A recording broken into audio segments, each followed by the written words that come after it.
February is Black History Month. But why? Where did Black History Month come from? It began with this man, Carter G. Woodson, a historian and writer. Woodson noticed that his people were, quote, overlooked, ignored, and even suppressed by the writers of history textbooks and the teachers who use them, end quote. So he started a Black History Week in 1926, and people celebrated it enthusiastically. They started Black History clubs, and teachers started recognizing the contributions of Black Americans in their classrooms. He chose February, by the way, because it held the birthdays of both Abraham Lincoln and Frederick Douglass, two men he believed had done tremendous work for the rights and liberties of African Americans. It took another 50 years, though, for Black History Month to become officially recognized by our government. The president at the time, Gerald Ford, said that we should seize the opportunity to honor the too often neglected accomplishments of Black Americans in every area of endeavor throughout our history. Here's the funny thing, though. Carter G. Woodson hoped that someday people would no longer celebrate Black History Month. He saw the day when it would no longer be necessary, when finally we would see Black history in America for what it really is, an essential part of American history.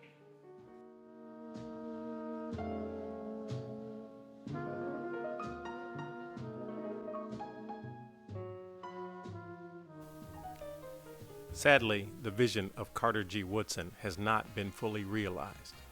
Therefore, the need for Black History Month continues and will continue to be relevant until such time that Black history is fully embedded in and recognized as integral to and not separate from American history. So, as we begin our celebration of Black History Month, it seems fitting and appropriate to celebrate one of God's servants who holds a special place in the history of the church for Black people. Richard Allen is an American hero. He was a pioneer, and he blazed a trail for future generations to follow. He was the first African American leader to lead through nonviolence. Richard Allen was born in 1760, a slave to Benjamin Chew of Philadelphia.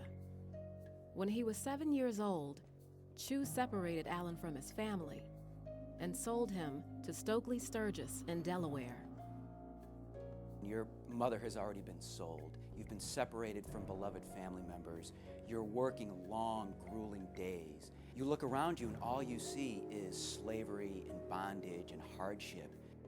At age 17, he joined the Methodist Society, which met in the woods around the Sturgis farm. That was really the foundational moment in his life when he meets these Methodist ministers who are, going through Delaware and preaching the gospel, and his life is converted. He's literally changed. The explanation of scriptures helped inform his understanding of who he was as a man. God certainly didn't make him to be bound.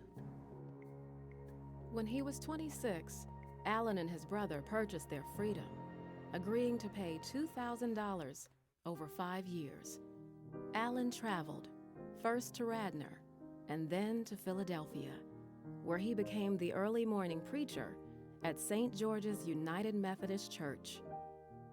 The Methodist Church was still very equal in the way that it treated everyone. It was not uncommon to find a black slave, for example, preaching to white slave owners. His presence and message brought in many new members.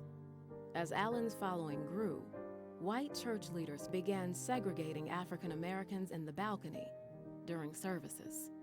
He marches to the pews that he thinks he belongs in, and one of the white leaders starts walking down the aisle to where Absalom Jones, the senior member of the black community, is praying on his knees, and he says, get up, you go to the back of the church. You don't belong here. And Allen is watching this from the side. If he tells Absalom Jones to get up, and white parishioners don't stop him, we leave. If he tells Absalom Jones to get up and white parishioners say, sit down, he's equal, we stay. But the white parishioners were silent, and Allen and Jones led the black congregation out of St. George's. Walking out of St. George's Church is the beginning of civil rights movements in American society. That was really the moment that Allen wanted and had been waiting for. Another critical moment occurred in the summer of 1793, when Philadelphia found itself in the grip of a devastating yellow fever epidemic. More than 10% of the city's people died, half the population left, and Allen mobilized Black Philadelphians as the foot soldiers in the war against the epidemic. They looked at it as an opportunity to show our responsibility as citizens, our civic duty.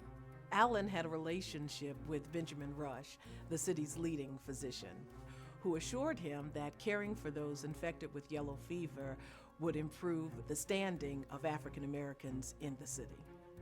Once the fever passed, publisher Matthew Carey printed his account of the yellow fever outbreak. He charged Black Philadelphians with theft and extortion. Allen and Absalom Jones were outraged, and they went on the offense, printing a detailed rebuttal to Carey's account. They put together the first copywritten book by African Americans in this country. Richard Allen understood that you've got to put things down in writing, and that if it's not written, then it did not happen.